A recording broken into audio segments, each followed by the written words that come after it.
नमस्कार. GM न्यूजमध्ये तुम्हा सर्वांचं मनापासून स्वागत. मंडळी, मी आहे सध्या वाशिममध्ये आणि आपल्याला सगळ्यांना माहिती आहे की आयुर्वेदाचं जे आता ट्रेंड सुरू आहे, आयुर्वेदाकडे भरपूर लोक वळालेले आहेत. त्याचप्रमाणे ॲलोपॅथी आणि आयुर्वेदा याच्यावरती पण भरपूर लोक विश्वास ठेवत आहेत. आयुर्वेदाचे जे उपचार आहेत ते मुळापासून नष्ट करतच असतात, पण त्याचबरोबर बरेच गैरसमज आयुर्वेदाला घेऊन लोकांच्या मनामध्ये आहेत की आयुर्वेदाने जर आपण ट्रीटमेंट घेतली तर भरपूर कालावधी आपल्याला लागेल, मुळापासून आजार नष्ट होईलच, पण आपल्याला वेळ खूप लागेल, असेही गैरसमज भरपूर लोकांच्या मनामध्ये आहेत. त्याचप्रमाणे आयुर्वेदामध्ये पंचकर्माला फार महत्त्व आहे आणि हेच पंचकर्म म्हणजे नेमकं काय असतं, पंचकर्माने आपण कशाप्रकारे आपला आजार दूर करू शकतो आणि कोणी पंचकर्म केले पाहिजे, कोणी नाही केले पाहिजे, कोणत्या आजारांवरती पंचकर्माचा खूप जास्त इफेक्ट होत असतो, ही सगळी चर्चा आज आपण करणार आहोत. तर सध्या माझ्यासोबत आहेत आयुर्वेदिक तज्ज्ञ डॉक्टर रोशनजी व्यास सर आणि गेल्या 7 वर्षांपासून वाशिम शहरामध्ये ते आयुर्वेदाचं सेवा देत आहेत. भरपूर छान रिझल्ट्स आहेत त्यांचे. आणखीनही बरीचशी चर्चा आज आपण त्यांच्याशी करणार आहोत. आयुर्वेदाला घेऊन बरेचसे प्रश्न आज आपण त्यांच्यासमोर उपस्थित करणार आहोत. तर सर्वप्रथम आपण डॉक्टर रोशन व्यास यांचं आपल्या चॅनलमध्ये स्वागत करूयात. सर, तुमचं आमच्या या GM न्यूजमध्ये खूप खूप खूप मनापासून स्वागत आहे. धन्यवाद मॅडम. सर, गेले 7 वर्ष झाले आहेत तुम्ही वाशिमकरांच्या सेवेमध्ये आयुर्वेदाचं जे तुम्ही सेवा देत आहात. भरपूर छान रिझल्ट्स आहेत, भरपूर लोक तुमच्याकडे येत आहेत आणि हळूहळू आयुर्वेदाकडे भरपूर लोक वळत आहेत. पण सर, सर्वप्रथम आम्हाला सांगाल की तुमचं जे आयुर्वेदाचं प्रशिक्षण घेऊन तुम्ही इथे नव्याने सुरुवात केलेली होती, वाशिमकरांच्या सेवेमध्ये तुम्ही सुरुवात करण्याचं धाडस जे निर्माण केलेलं होतं, तर नेमकी सुरुवात ही कशी झालेली होती? लोकांनी तुम्हाला यावेळेस कशाप्रकारे सपोर्ट केलेला होता किंवा घरच्यांनी कशाप्रकारे तुम्हाला त्यावेळेस सपोर्ट केलेला होता, त्याहीबद्दल थोडंसं सांगाल? सुरुवातीला मॅडम माझं जे BAMS ची आयुर्वेदाची जी पदवी आहे ती मी अष्टांग आयुर्वेद महाविद्यालय पुणे हे शासकीय आयुर्वेद कॉलेज आहे, तिथून मी घेतलेली आहे. त्याच्यानंतर माझं पदव्युत्तर जे शिक्षण आहे ते मी जे 3 वर्षाचं औरंगाबाद येथून पूर्ण केलेलं आहे.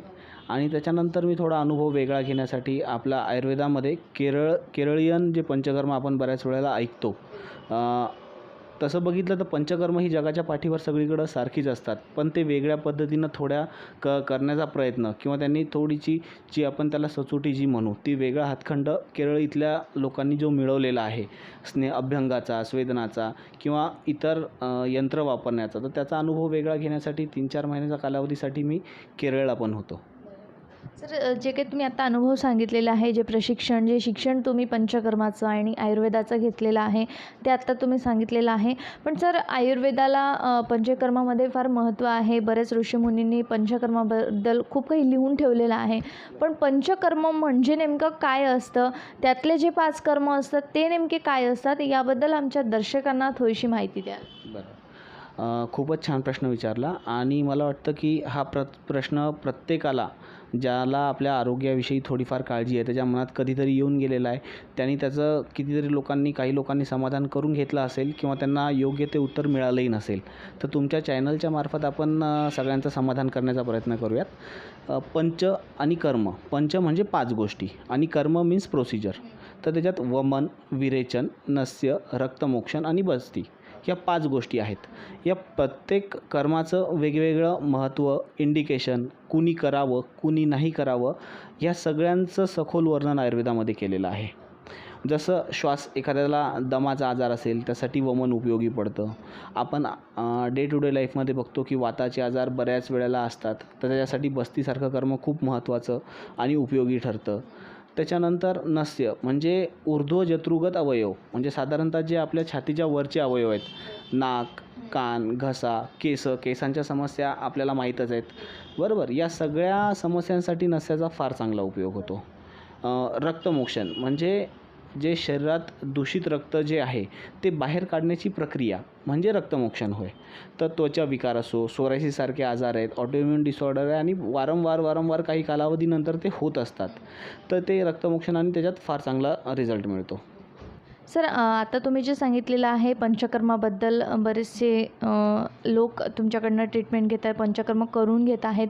सर त्याचबरोबर तुम्ही कोणत्या आजारांवरती इलाज करता?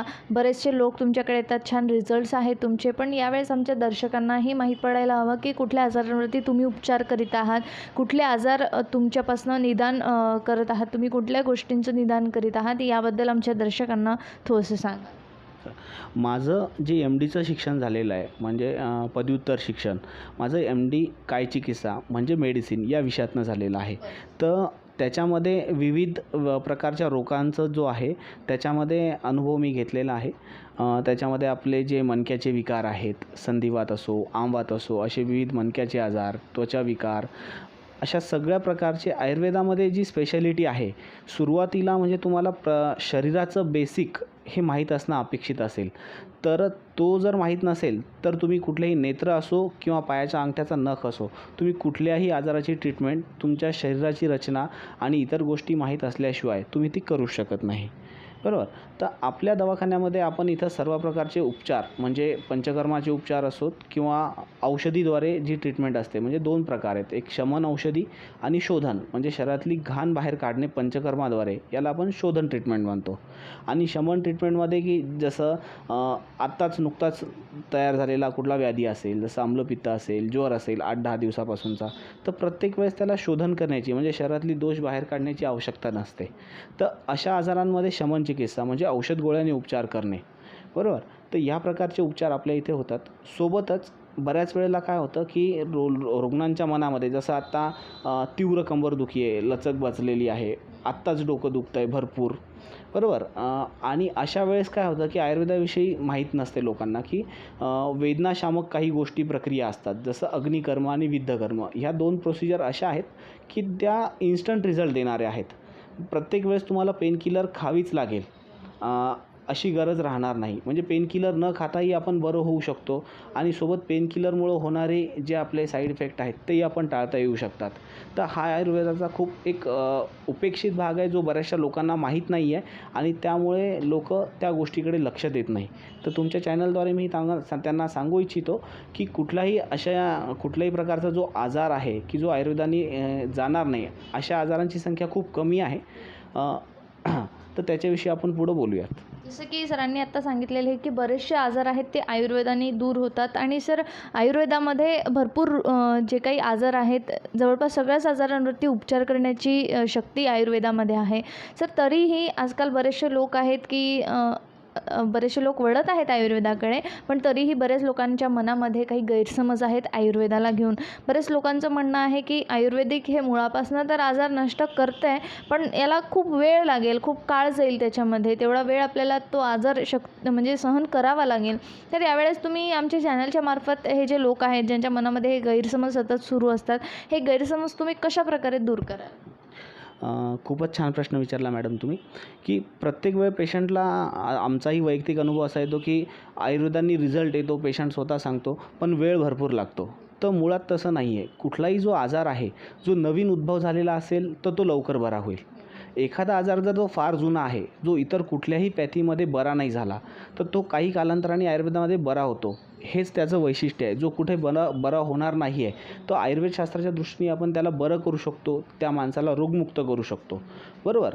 आणि बऱ्याच वेळा सामान्य जनतेची किंवा अपेक्षा काय असते की कुठलं तरी एखाद दुसरा काढा घेणे किंवा 2-4 पावडर खाल्ली किंवा एखाद दुसरी गोळी खाल्ली की माझा आजार जायला पाहिजे. मुळात ही जी भावना आहे ही चुकीची आहे. जर तुमचा आजार एखादा मोठा असेल तर तुम्ही त्याच्यामागे पूर्णपणे लागलं पाहिजे. पूर्णपणे म्हणजे काय की आहार, औषधी, पंचकर्म आणि व्यायाम ही जी चतुर्सूत्री आहे, जर तुम्ही व्यवस्थित औषधं खाताय, त्याच्यासाठी लागणारे पंचकर्म तेही करून घेताय, डॉक्टरांनी सांगितलेले त्यानुसार सांगितलेले व्यायाम, बरोबर, आणि त्याच्यासोबत सांगितलेले आहार, पथ्यपाणी, ह्या 4ही जर गोष्टी तुम्ही करणार असाल तर तो जर आजार 2 महिन्यामध्ये बरा होणार असेल तर तो तुमच्याकडे तुम्ही या सगळ्या गोष्टी केल्यामुळे साधारणतः 1 महिन्यामध्येच बरा होऊन जाईल, आहे की नाही. तर ह्यात आणि बरेच वेळेला आपण काय करतो की हे माझ्याच्याने शक्य नाही, ते सोडून देतो. आपल्या ज्या करायच्या गोष्टी आहेत त्या आपण बाजूला ठेवतो आणि विनाकारण शास्त्राला नाव देण्याचं काम करतो. तर मी तुमच्या चॅनलच्या मार्फत हे सांगू इच्छितो की जर आपल्याला खरंच कुठल्या रोगापासून त्याच्याही पुढे जाऊन मी म्हणेल, जर आपल्याला निरोगी आयुष्य जर जगायचं असेल तर तुम्हाला आयुर्वेदाची कास ही पकडलीच पाहिजे. सर, आयुर्वेदामध्ये बरेचसे जे आजार आहेत ते नष्ट करण्याची शक्ती तर आहेच, पण तरीही आपण जेव्हा काही एखादी ट्रीटमेंट घेत असतो, आयुर्वेदाने तुम्ही बऱ्याचशा ट्रीटमेंट करीत असतात, पण जेव्हा तुम्ही त्या ट्रीटमेंट करीत असतात तेव्हा सगळ्यात महत्त्वाचा पार्ट तो म्हणजे पथ्य. म्हणजे आपल्याला जेव्हा काही ट्रीटमेंट घ्यायची असली किंवा काही करायचं असलं तेव्हा आपलं पथ्य कसं असावं किंवा आपला आहार कसं असावं. तर आयुर्वेदामध्ये जेव्हा आपण ट्रीटमेंट घेतो किंवा पंचकर्म जेव्हा आपण करीत असतो तेव्हा काही पथ्य दिली जात असतात का तुमच्या माध्यमात? बरोबर. खूप छान प्रश्न आहे. पथ्य म्हणजे काय आपण पहिले समजून घेऊयात. तर सोप्या भाषेत जर आपल्याला पथ्य सांगायचं असलं तर पथ्य म्हणजे काय, योग्य मार्गावर चालणे.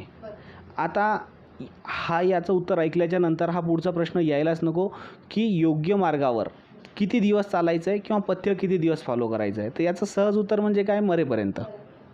योग्य मार्ग तुम्ही कधीच सोडू शकत नाही, बरोबर. पण सामान्य माणसाच्या डोक्यामध्ये पथ्य म्हणजे हे खाऊ नका किंवा हेच खा, एवढं एक कोता विचार त्यांच्या मनामध्ये असतो, बरोबर. तर आयुर्वेद पथ्याची जी भाषा आहे, म्हणजे कुठल्या गोष्टी खायला पाहिजे, कुठल्या हानिकारक आहे, कुठल्या फायद्याच्या आहेत, ह्या सगळ्यांचं वर्णन करतं. आता फक्त मला तुम्ही एक साधं सांगा की जर एखादा कोळसा जो जळतोय तो तुम्ही हातात घेतला तर चटका लागणार आहे की नाही आहे? ऑब्व्हियसली लागणार आहे. हे डॉक्टरांनी सांगायची आवश्यकता नाही की कोळशाला हात लावू नको. सेम तसंच आहे, एखाद्याला जर त्वचा विकार असेल आणि त्याच्यासाठी दही हे अपथ्य आहे किंवा दही रात्री खाऊ नये, हे डॉक्टरांनी सांगो किंवा न सांगो, ते त्याचा कारणीभूत म्हणजे त्याचं जे पूर्ण परिणाम होणार आहे तो त्याच्या शरीरावरच होणार आहे. फक्त आयुर्वेदशास्त्र वेगळं एवढंच आहे की तो दह्याचे गुणधर्म सांगतो, त्याला कुठल्या पद्धतीने खायचं, कधी खायचं नाही, या सगळ्या गोष्टीचं मार्गदर्शन करणारं शास्त्र म्हणजे आयुर्वेद आहे. तर त्याच्यामुळे पथ्याची कुठल्याही प्रकारे भीती न बाळगता, बरोबर, की आपण त्याला साध्या सोप्या पद्धतीने कसं अवलंबन करू शकू आणि ते जर आपल्या हिताचं असणार आहे तर त्याच्यापासून पळून फायदा नाही, ते आपण अंगीभूत करायला पाहिजे. सर, पंचकर्मालाही घेऊन बरेचसे गैरसमज लोकांच्या मनामध्ये आहेत की आम्ही पण म्हणजे बऱ्याच लोकांना इच्छा असते पंचकर्म करून घ्यायची, पण बऱ्याच लोकांना हे गैरसमज आहेत की खरंच आपण पंचकर्म करावं का, किंवा कोणी पंचकर्म करावं, आजारी माणसांनीच फक्त पंचकर्म करायला हवं का, असं काही आहे का? याबद्दल आमच्या दर्शकांना याबद्दलही थोडंसं मार्गदर्शन करा. नक्की नक्की. आयुर्वेदाची जी परिभाषा सांगितली आहे की जो उद्देश आहे त्याच्यामध्ये स्वस्थस्य स्वास्थ्य रक्षणम आणि दुसरा जो भाग आहे की आतुरस्य व्याधी परिमोक्षणम, म्हणजे दुसऱ्या पार्टमध्ये आपण सध्या आणि मीही आणि इतर वैद्य किंवा डॉक्टर मंडळी काय करत आहे की जो आजारी माणूस आहे त्याला बरं करण्याचा प्रयत्न करत आहे. आणि वाशिमसारख्या सिटीमध्ये थोडंसं अवेअरनेस कमी असल्यामुळे पण आता तो वाढत चालला आहे की मला आनंद जास्त याच्यामध्ये होईल की जर कोणी माझ्याकडे आलं आणि आता लोक येत आहे की मला निरोगी राहण्यासाठी काय करायचं आहे, मला औषधं खाण्याची इच्छा नाही किंवा मी निरोगी राहण्यासाठी कुठला आहार घ्यायला पाहिजे, कुठलं पंचकर्म करायला पाहिजे किंवा कशा पद्धतीनं व्यायाम करायला पाहिजे, किती व्यायाम करायला पाहिजे, या सगळ्यांचं वर्णन आयुर्वेदामध्ये दिलेलं आहे, बरोबर. आणि पंचकर्म जर तुम्हाला एखादा आजार असेल तर त्याला कुठल्या काळाचं असं बंधन नाही. जसं तुम्हाला आता कटिशूल असेल म्हणजे कंबरदुखीचा त्रास आहे किंवा गुडघेदुखीचा त्रास आहे, तर त्याच्यासाठी तुम्ही वर्षा ऋतूची वाट बघण्याची गरज नाही. तर त्यावेळेस तुम्ही कटिशूल आहे, कंबरदुखी आहे किंवा इतर सांधे दुखत आहे तर त्यावेळेस जवळच्या डॉक्टरांकडे जाऊन तुम्ही बस्ती आणि जानुबस्ती हे उपचार करून घ्यायला पाहिजे. आणि जर तुमची अपेक्षा जर असेल की मला कुठलाही आजार नाही तर मी पंचकर्म करू शकतो का, नक्कीच तुम्ही करू शकता. जसं वमनाचा काळ कुठला सांगितला आहे, वसंत ऋतू, म्हणजे जानेवारी महिन्यात संपल्याच्या नंतर जो काळ चालू होतो, साधारणतः थंडी कमी होते आणि घशामध्ये प्रत्येकाला आपल्याला कफ साठलेला जाणवतो. तर त्याच वेळेस जर तो सामान्य माणसांनी आजार होण्यापूर्वी तो साठलेला कफ जर बाहेर काढून टाकला तर त्याला श्वास, कास किंवा इतर कुठले जे विकार असतील जे कफामुळे होणार आहेत ते होणार नाही. तसंच बस्तीचा कालावधी वर्षा ऋतू आहे. विरेचन जे त्वचा रोगासाठी फार एक उपयुक्त असं कर्म आहे, त्याचा कालावधी शरद ऋतू म्हणजे साधारणतः सप्टेंबर ऑक्टोबरच्या दरम्यान. असे निरोगी व्यक्तीसाठी पण आयुर्वेदामध्ये विशेष काळ सांगितले. जर तुम्हाला कुठला आजार नसेल तर त्या कालावधीमध्ये तुम्ही तो कर्म करायला पाहिजे. की सरांनी सांगितलेलं आहे की म्हणजे जर तुम्हाला आजार नसेल तरीही तुम्ही पंचकर्म करून घेऊ शकता आणि बरेच पंचकर्माचे वेगवेगळे प्रकार देखील आहे. तुम्ही ते डॉक्टरांना भेट घेऊन त्यानंतर तुम्ही पंचकर्माचं जे स्वरूप आहे ते जाणून घेऊन मग पंचकर्म करून घेऊ शकता. सर आता तुम्ही पंचकर्माबद्दल सांगितलं, मोठ्या माणसांबद्दल सांगितलेलं आहे, पण त्याचबरोबर आता जे काही आपली जीवनशैली झालेली आहे, जे काही रुटीन झालेलं आहे, माणूस हा खूप व्यस्त झालेला आहे आपला कामामध्ये. त्यामुळे आपण आपल्या मुलाबाळांकडे लक्ष केंद्रित करू शकत नाही पाहिजे तेवढं. तर लहान मुलांसाठी कुठले पंचकर्म असतात जेणेकरून त्यांच्या अभ्यासामध्ये लक्ष लागेल किंवा त्यांना श्वास घेण्यामध्ये कुठला त्रास होऊ नये? लहान मुलांसाठी कुठले पंचकर्म तुम्ही करत असता का? याबद्दल थोडंसं सांगाल? बरोबर. आत्ता डे टू डे लाईफमध्ये पहिलेच्या काळासारखं राहिलं नाही, जिथे प्रत्येक कपलला साधारणतः 3-4 मुलं सहज अपत्य असायची. आत्ताच्या काळामध्ये 1 किंवा फार फार तर 2 अपत्य असतात. तर माझी प्रत्येक सामान्य माणसाला ही एक सजेशन असेल, विनंती असेल, की जेव्हाही तुम्हाला फॅमिली प्लॅनिंग करायचं आहे, तर त्याच्यापूर्वी बीजशुद्धी म्हणजे दोघांनीही मेल आणि फिमेल दोघांनी शरीराची शुद्धी करून चान्स घ्यायला पाहिजे. जेणेकरून जे पुढचं येणारं अपत्य आहे ते निरोगी राहील, त्याला होणारे अनुवंशिकतेचे विकार हे कमीत कमी राहतील आणि ते सुदृढ राहील. प्रत्येक कपल म्हणजे ते कितीही, समजा एखादा गरीबात गरीब रिक्षा चालवणारा जरी माणूस असला आणि श्रीमंत जरी माणूस असला, तो आपल्या मुलासाठी एकदम चांगल्या गोष्टी करण्याचा प्रयत्न करत असतो. पण जेव्हा बाळ जन्माला येतं, त्याचं जेनेटिक कॉम्बिनेशन ठरलेलं आहे, तर त्यावेळेस तुमच्या हातामध्ये करण्यासारख्या गोष्टी कमी असतात. पण तेच जर तुम्ही पंचकर्माद्वारे शरीरशुद्धी केलेली असेल, तर तुम्ही तुमच्या बाळासाठी ऑलरेडी खूप चांगलं काम केलेलं आहे. आपण बघतो की एखादं जर बीज ते जर चांगलं नसेल, तुम्ही त्याला कितीही खतपाणी घाला, ते काही जास्त कालावधी तग धरू शकत नाही. पण तेच जर बीजच जर चांगल्या क्वालिटीचं असेल, तर ते कमी खतपाण्यामध्येही चांगलं सर्वाईव्ह करतं. तर ही बीजशुद्धी जी आहे ती आयुर्वेदामध्ये जी आपण सांगितलेली आहे त्या पद्धतीने केली, तर येणारं जे बाळ आहे ते खूप सुदृढ असेल. बरोबर. प्रत्येक गोष्टीमध्ये म्हणजे तुमच्या दोन्ही कपलच्या ज्या फॅमिलीमध्ये जे जेनेटिक दोष असतील, जसं कुणाच्या फॅमिलीमध्ये हायपरटेन्शन असतं, शुगर असते, इतर आजार असतात, ती होण्याची शक्यता एकदम कमी होऊन जाते.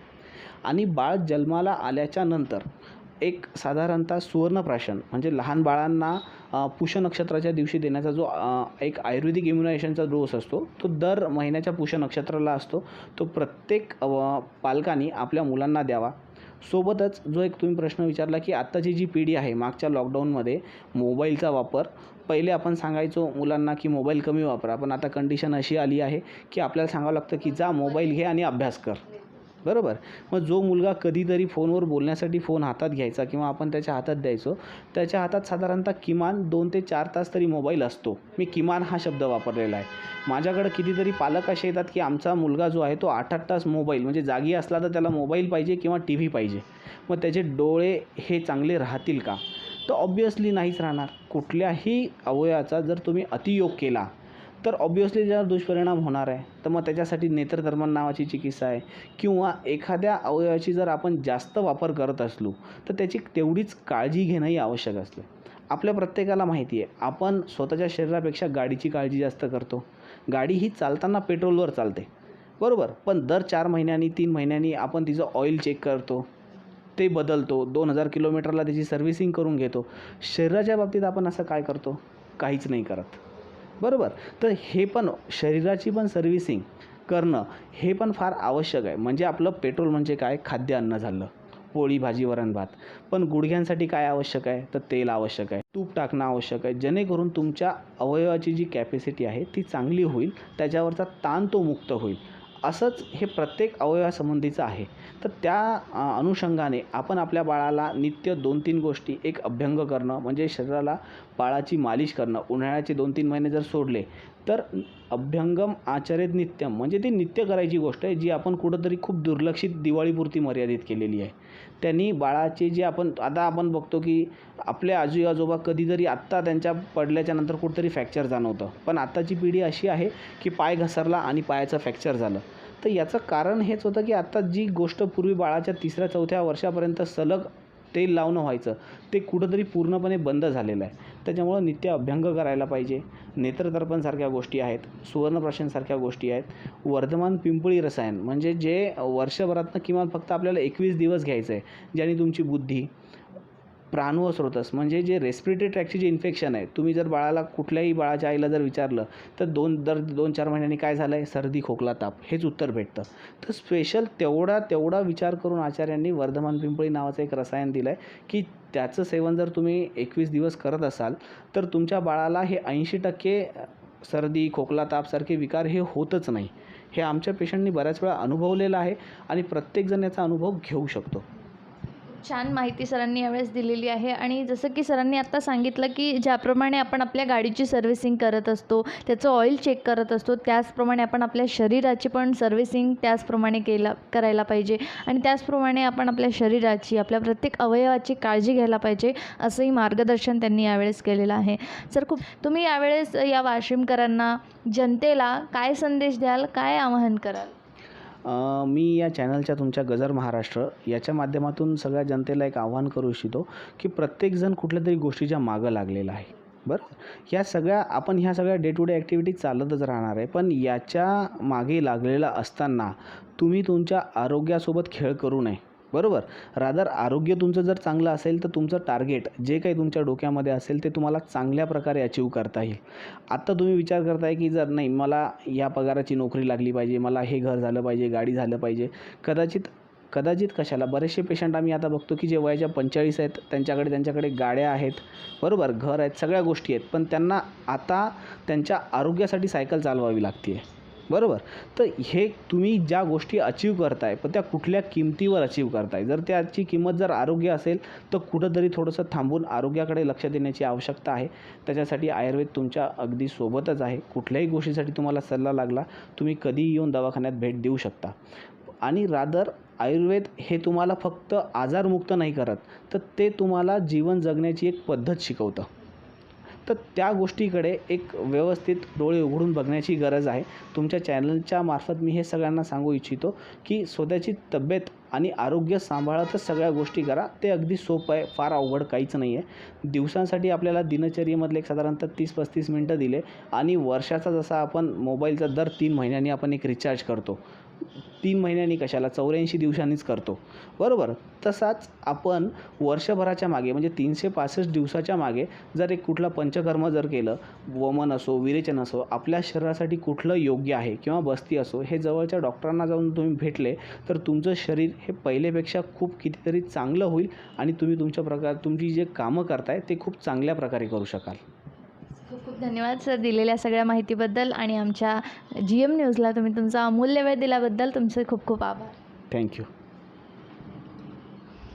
तर हे होते माझ्यासोबत डॉक्टर रोशन व्यास सर. आपण पाहिलेलं आहे की आयुर्वेदिक आणि पंचकर्माबद्दल त्यांनी अतिशय छान प्रकारे आपल्याला मार्गदर्शन केलेलं आहे. तरी देखील तुमच्या मनामध्ये पंचकर्म आणि आयुर्वेदाला घेऊन काही प्रश्न असतील, वाशिमकरांच्या मनामध्ये काही प्रश्न असतील तर तुम्ही कमेंट बॉक्समध्ये जाऊन टाईप करू शकता. याला शिरोधारा यंत्र असे म्हणतात की जे आपण स्ट्रेसमुळे होणारे जे डिसऑर्डर आहेत त्याच्याविषयी त्याच्यामध्ये फार चांगला उपयोग होतो. चक्रधारा, तैलधारा अशा गोष्टीमध्ये चिंता हा एक असा घटक आहे जो 25 प्रकारचे त्वचा विकार निर्माण करतो. प्लस आपण जर साधं उदाहरण घेतलं की एखादा डायबिटिक पर्सन आहे, त्याला जर चिंता असेल तर त्याची शुगर ही साधारणतः भरपूर प्रमाणात वाढून जाते. तर चिंताजन्य जे विकार आहेत, स्ट्रेस रिलेटेड डिसऑर्डर, अशा प्रकारच्या विकारांमध्ये शिरोधारा हे एक फार चांगली प्रोसिजर आहे ज्याचा इम्पॅक्ट खूप चांगला येतो. सोबतच इथं आपण अभ्यंग याच्यामध्ये पेशंटला बसवलं जातं आणि एक औषधीयुक्त द्रव्यांची जी स्टीम आहे त्याच्यामध्ये आपण औषधं टाकतो. त्याच्यातनं मेडिकेटेड स्टीम जाऊन ही पेशंटपर्यंत पोहोचते. त्याच्या सगळ्या शरीराला ती वाफ लागते. आपण किती वेळ द्यायची, किती